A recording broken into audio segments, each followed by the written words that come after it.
Well, hello there. I hope you're having a fantastic day. And as always, appreciate you choosing to spend your time here. I know how valuable your time is, and we always try to deliver for that. And today, I think you're going to really enjoy our conversation. We're going to be talking with Sarah Dale about negotiating enhanced confidence in new leadership models. So, welcome, Sarah. I can't wait for the conversation.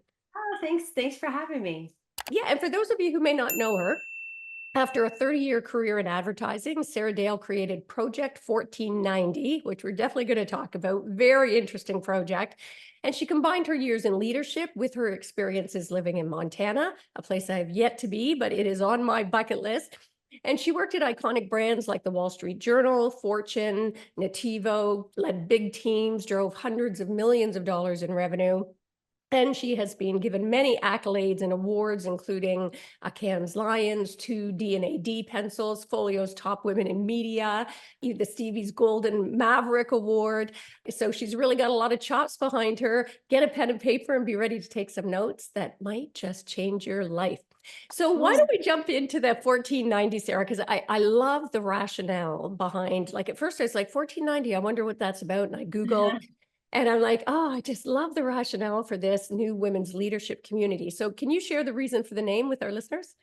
absolutely. If anybody's ever named anything from a kid to a band or a company, it is really difficult. But when I was trying to get to the essence of what this whole thing is about, the one word that really stuck out to me was Renaissance. Yeah, And when you think about like a Renaissance woman or Renaissance man, yeah, they really like know a lot about a lot of different things, and some of those things tend to be kind of like contradictory, like they know how to weld and knit, or you know yeah. what I mean? Those kinds of things. And I've always been really sort of, inspired by those people and attracted to that whole idea. And yeah, so I started thinking about Renaissance. Every name with Renaissance in it is taken. So I looked up, what was the very first year of the Renaissance, and it was 1490. I love So that. So clever. So clever. And I love it on so many levels. I mean, this idea about the Renaissance. And I love that you point out about that sort of almost contradictory nature, because as women in particular, we're so pegged to follow one path and be one way. And, even with my art of feminine negotiation, I'm constantly having to say there's no one way to be feminine, no one way to be a woman. And so I love recognizing that we all have multiple aspects to ourselves. And I was laughing when you said about even picking a kid's name. We really wanted unique names for our kids and started late and popped out 3 in 3 years. So we picked Jade. Yeah, it was crazy. And so we went Jade, Chase, and Dakota, which at the time I thought were really novel. And now it turns out they're all soap opera names. So I'm mortified. But you're ahead of your time. so what led you to leave the advertising world and start this new venture? It's quite a shift.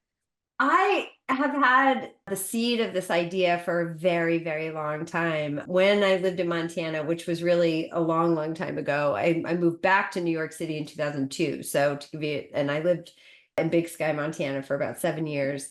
When I was out there, I did a lot of different things. One of them was ran a little event company, and I had learned so much when I was out there that was pretty like hardcore kind of outdoor stuff Yeah. that I never thought that I would do living in New Jersey or New York City. And I knew how empowering it was for me. And when I moved back to New York, I knew how much I called on that inside of me to sort of build my confidence in like the corporate arena. Yeah. And so the idea of taking, say, like city women like I was out to places where they're going to learn, archery or tying knots or jump starting a car, whatever it is Yeah. that like really makes you feel more self-reliant. Yeah. It gets you outside of your comfort zone. To me, that is such a great kind of combination of things Yeah. to help build our confidence. So Yeah. Great. yeah. And so much more than I mean, you hear about sort of the dude ranch thing. I mean, this just is that, on steroids plus, which a much deeper meaning. Now you mentioned confidence. So let's jump in and talk about confidence for a moment. I mean, I think it's a gap that holds a lot of women back, and, no surprise given our conditioning. And And also, I think most women tend to focus more on competency, right? Thinking that that will automatically, if I have more competency, that'll automatically just generate the confidence. So I'd love if you could talk a bit about the difference between, competence and confidence, and why it's so important to get intentional about building confidence. Yeah, well, I agree with you that we do, generally speaking, women tend to focus more on the competency and being competent rather than confidence. However, it's such an interesting thing because a friend of mine said to me, what you're doing with Project 1490 is bottling confidence. And I was like, oh, is that what I'm doing? I didn't I know that was, like that. That's a great tagline. I was like, oh. So I started looking into it and it was so revealing. It was like there's all of this research that's been done. I wasn't like Googling around trying to find like what is the difference between men and women's confidence, but that's where all the research has been. And it shows up in very interesting places. And while this is changing, this is sort of, we still have a long ways to go. We negotiate less. We ask for what we want less. We speak up less. We have to, qualify every single criteria before we put ourselves forward for an opportunity. So there's lots of different ways that it's affecting us more so than it is men. Yes. Men are jumping in when they qualify for like 60% of the criteria for a job, et cetera. They're asking for money more often. They're asking for more money when they ask for money. And, I'm definitely seeing that there's a difference coming up right in the rising generations. But at the same time, as a whole, we still have a long way to go. They're predicting it's going to take us forever, That's discouraging. But the thing is that, if this is a confidence gap, the good news to me is that that's something we can do something about. We don't have to wait for the world to change. Yeah. Well, and let's talk about that, because I think a lot of people either think, look, either you've got confidence or you don't. And I believe you can build confidence intentionally. I'd love your thoughts on that. Yeah. So, I'll say a little bit about what I've read in terms of the research, and then I can say from my own experience, there is definitely a nature and we do come with some of this stuff, right? Like, and there is some that is built over time as it's nurtured. However, everyone you has had this experience, right? You do something, you take an action and it works out, and then you build another, say, molecule of confidence, right? And then that feeds in and of itself to like the next time that you believe in yourself a little bit more because you can call on that last time. So the more experiences that we have that expand our comfort zones, and we do things and we sort of keep proving to ourselves that we're capable. Every single time, that loop sort of, maybe it even goes on a spiral, right? That like each time you're coming back around to a place where you've got a little bit more belief in yourself. And because you have all these experiences that you did the things that you didn't think you could do. And we all have some of those to call on. What I am trying to do with Project 1490 is just accelerate this whole process. Because when do you have time to go learn archery or, like somebody's going to teach you how to do off-roading or maintain a car, whatever it is. And wouldn't it be nice if you had a place to do it, that you could do it with a bunch of other women that are also in the same boat, and it just becomes way more fun networking. I think it's such a beautiful concept. And it's funny for our listeners, I want to really put a pin in that, I like to think of it as almost like an infinity loop, right? And you've got the confidence competence loop. So as you take chances and try more things, you get more confidence. You get more competence, which gives you more confidence. And as you get more confidence, then that gives you, the desire and willingness to put yourself out there and try a little bit more and expand. And you have this ever increasing sort of infinity loop upwards with this confidence that feeds the competence and vice versa. I think it's gorgeous. And it's funny when you said about that natural sort of versus so much nurture versus nature. And I grew up, we didn't have a lot growing up. I grew up in a low rental apartment complex. Money was always an issue. So I didn't have any of those kind of connections and things that other people did. But boy, I didn't realize what a gift it was. When we're young, my dad taught inner city kids to box. He ended up with girls. He didn't teach us to box, sign of the times. But he did make us believe our voice mattered. And I wasn't aware of it until many years later. Like we'd have spirited debates at the dinner table. And even when we were young, he always acted like our position mattered. And boy, so when I started law, the practice of law, they just kind of threw you in.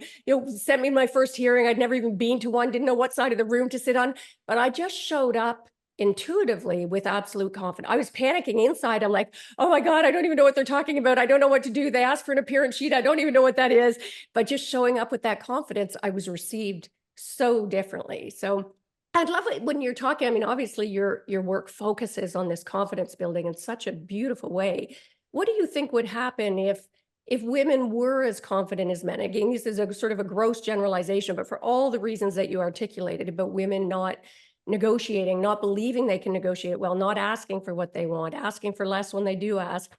What do you see the difference being if they stepped into that kind of confidence that men are more conditioned to have? Yeah, it's pretty great to imagine, honestly, because we have come a great distance, even in my own sort of career time.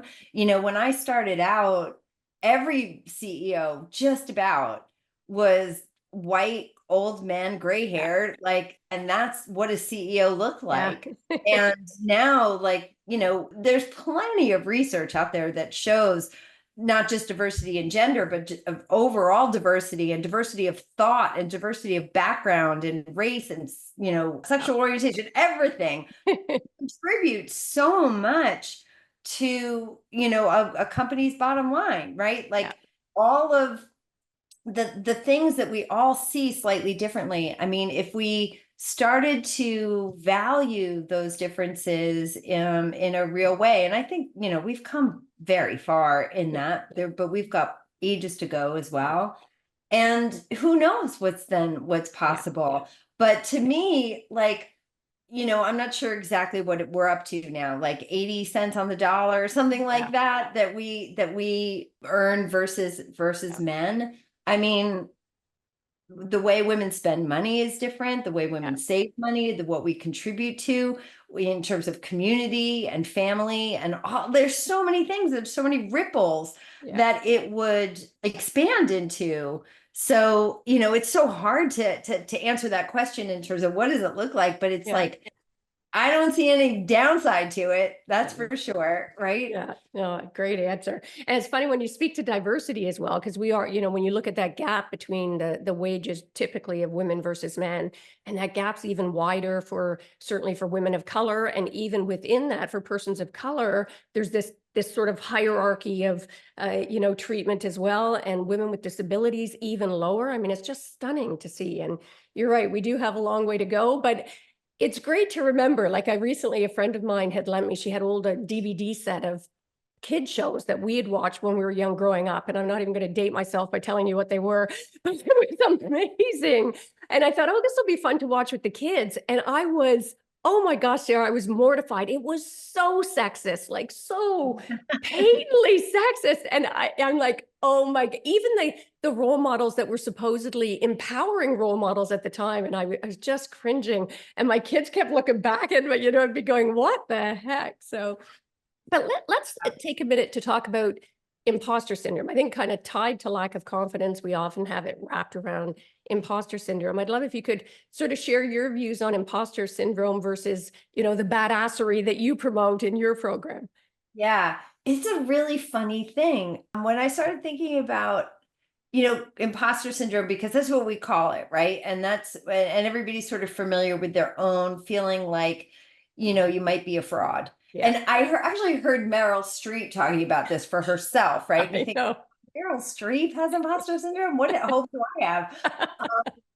But it's funny, we don't usually talk about this in terms of men. Like we don't talk about like men having imposter. I'm sure some of them do, right? Like I'm sure we don't have the total hold on it, but it's a funny thing that we mostly talk about it in terms of women. So there must be something up there, right? Like, why don't we feel like we have earned it, deserved it, we hustled for it, we earned Yeah. it, all of that kind of stuff. And so often we really need the support of other women around Yeah. us to make sure to tell us really and truly, you earned that. Yeah. Like you earned it, you did it. Like, own it. Yeah. And I talked to somebody else, a great friend of mine recently, and she was saying how she calls women badasses. And when she calls it them their faces, they always want to reject it. Yeah. Like, oh, you're a badass. You'd be like, oh, no, no, not me, Yeah. kind of thing. And part of it is, I'm sure it's our upbringing of being nice and all of that kind of stuff, like socialization. I'm not an expert on all of this, Yeah. but I just know from my own experience, it's taken great, and they're mostly female friends, but some male as well, to say to me, like, hey, wasn't it you that just faced down that mountain lion when you were in Yeah. Montana? And like nervous about this presentation you have to make. Like, come Yeah. on. And we all need that at some point to start really believing that we can hold the space that we do. Yeah, I think that's gorgeous.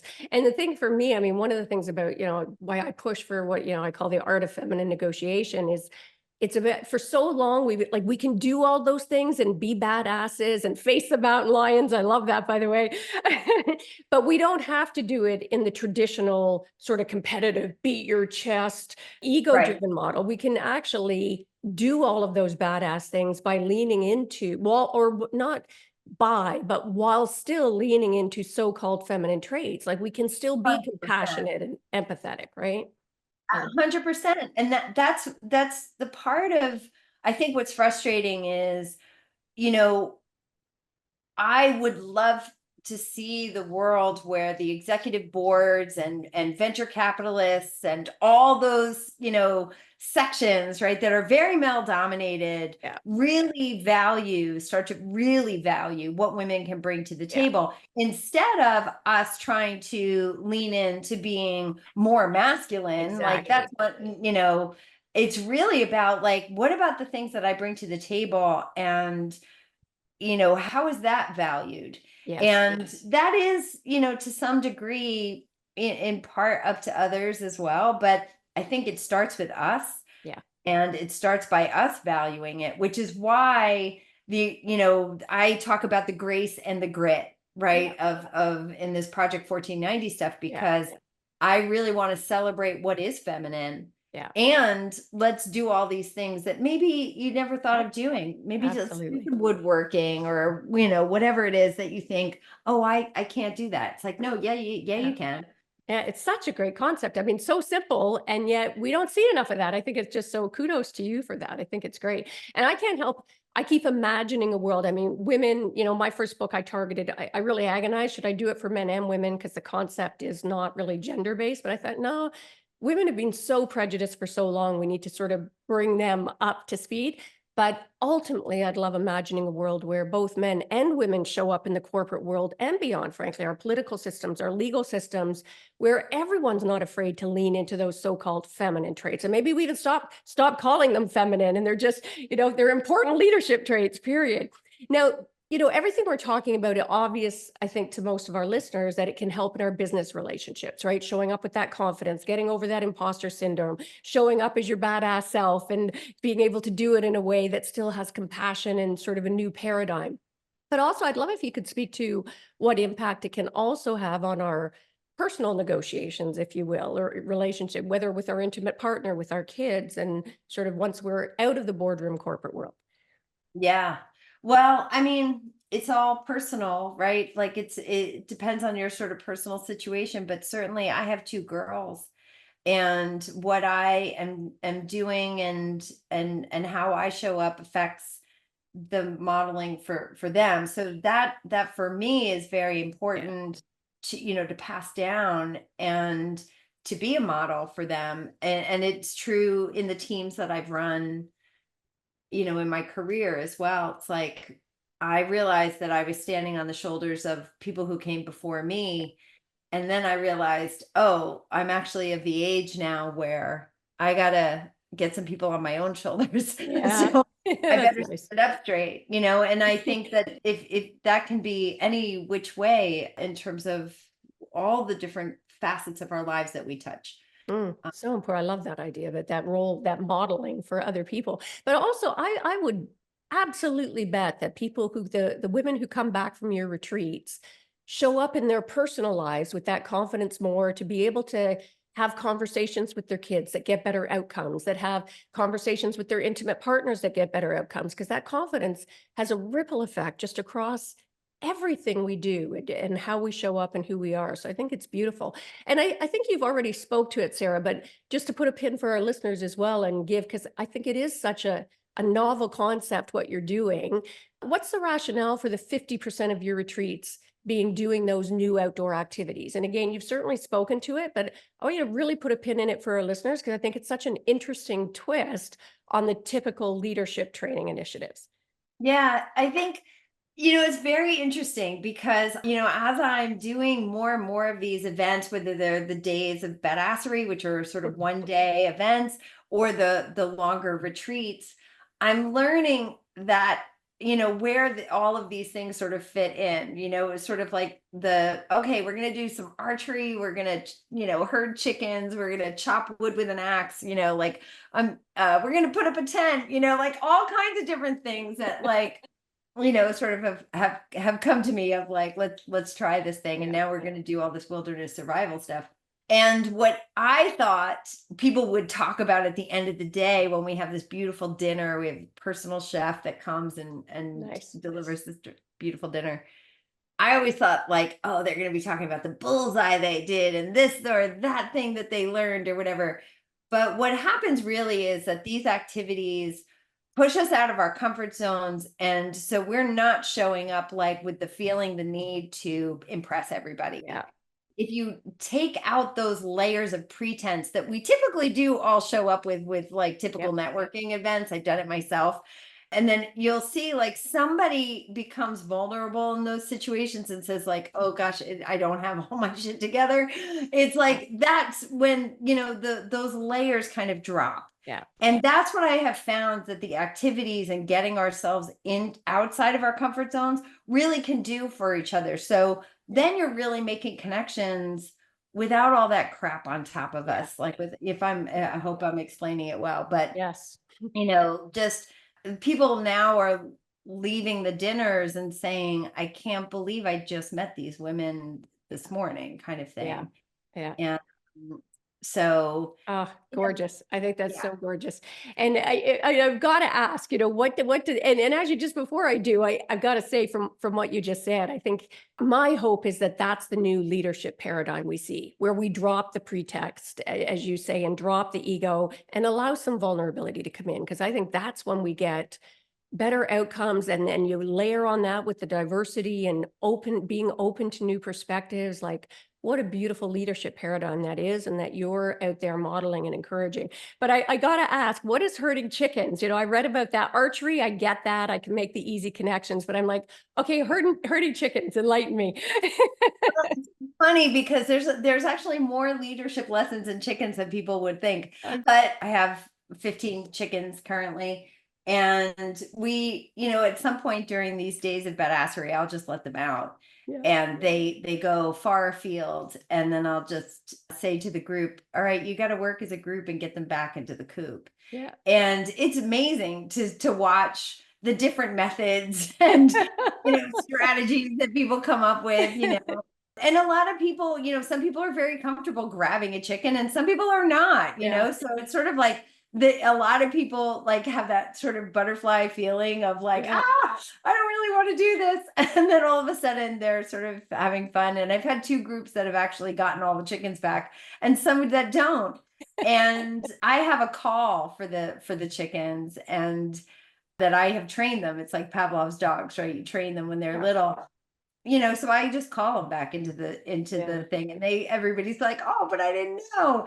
And so one of the things that I try to do is attach all these things that we're doing and connect them with the things that we do every day. And it's like, we spend so much time trying to cajole, push, yell at, trying to get people to do what we want them to do. But if you know something about the other, in this case, chickens, it's a lot easier to draw them to you than it is to try to push and corral. Yes. And Ah, so yeah. so good. Oh my gosh. We could do a whole episode just on that. As you were saying that, my brain was just going pa-ching, pa-ching, pa-ching, thinking Yeah, of all of the ways that those skills are and not even the skills, the mindset is transferable to the corporate world or beyond, right? I totally. mean, that's, Everything that we do is so transferable yeah, if you just sort of look for the correspondence, yeah, like in archery and all kinds of stuff. So there's really great little lessons in each of the activities that we do.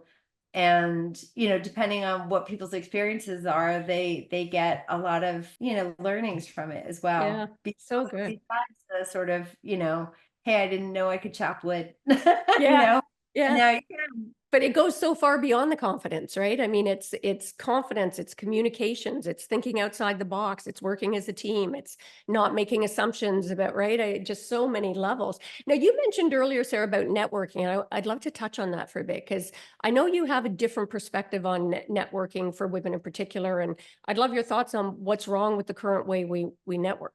Well, I think we touched on it a little bit. I mean, I only know actually one person that in my network that actually loves networking. Yeah. Like everybody else kind of dreads it to one degree or another. And Yeah. I do think it's because it's like I'm going to get my cardboard chicken or whatever it is and I'm going to stand around. I'm going to try to make, just conversation from nothing. And sometimes you'll find something that you really do have in common with somebody, and then you're off to the races, right? Yeah.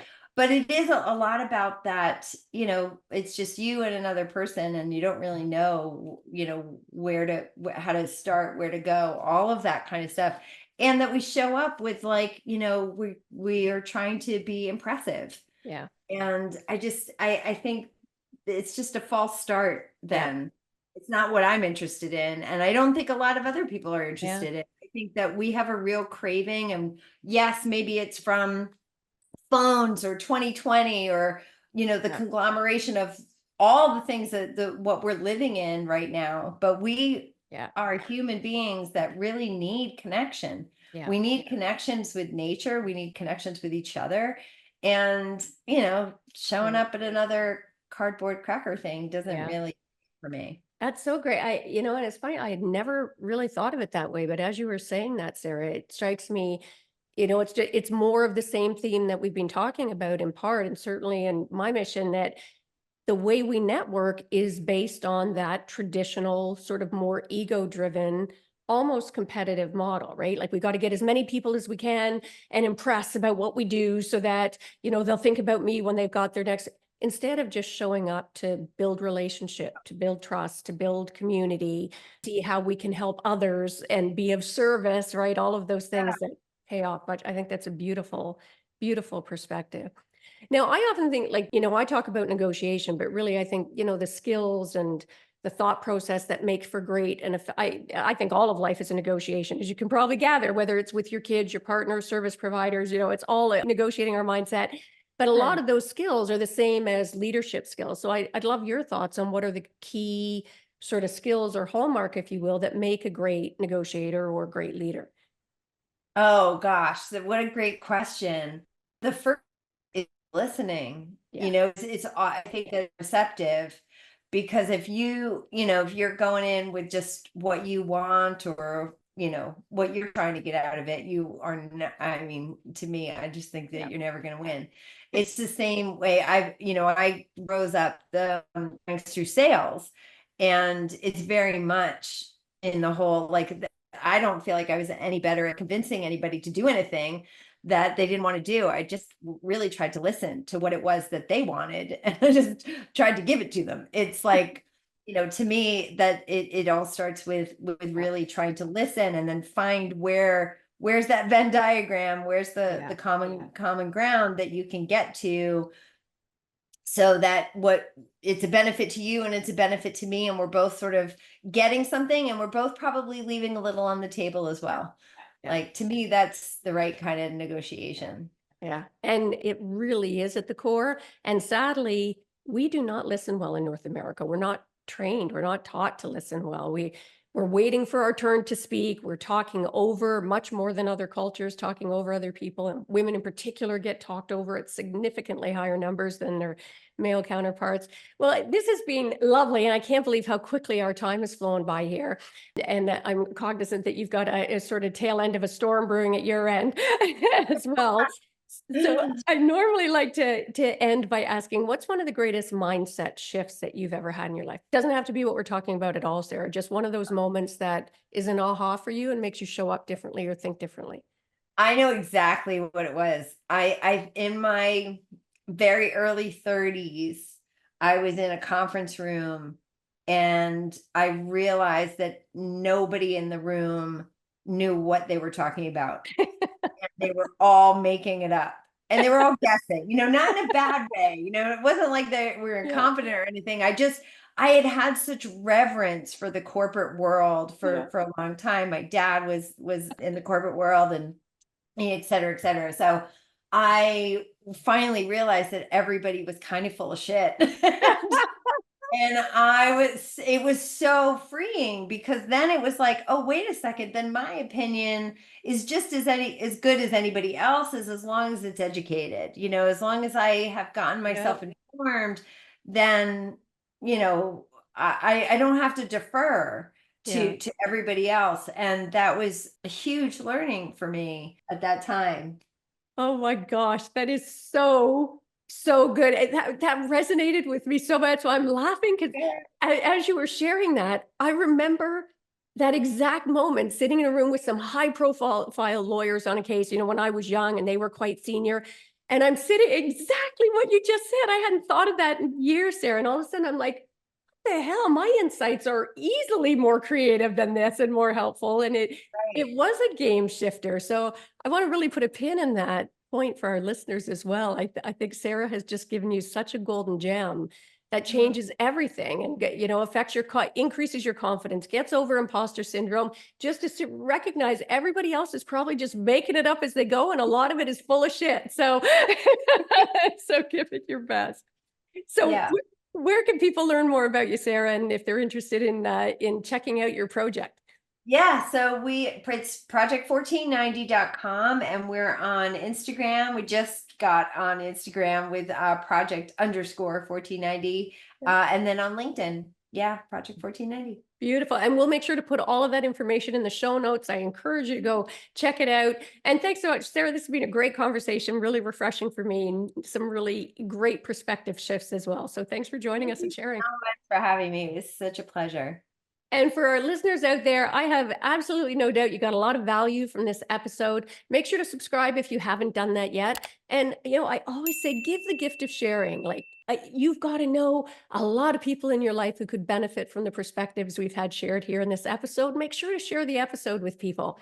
And who couldn't benefit from this approach to life? And before we sign off today, just want to share a few ways we can work together. If you are looking to uplevel your negotiation skills because you recognize that all of life is a negotiation, I've got everything from online to group to my signature mastermind or VIP experiences. It'll help you better leverage your innate power. And yes, you do have it to get more of what you want and deserve in life while also getting better outcomes for everyone around you. If that sounds interesting, check out my website at artoffemininenegotiation.com. And also make sure to grab a copy of my book of the same name, Art of Feminine Negotiation, How to Get What You Want from the Boardroom to the Bedroom. And that is a wrap for this episode.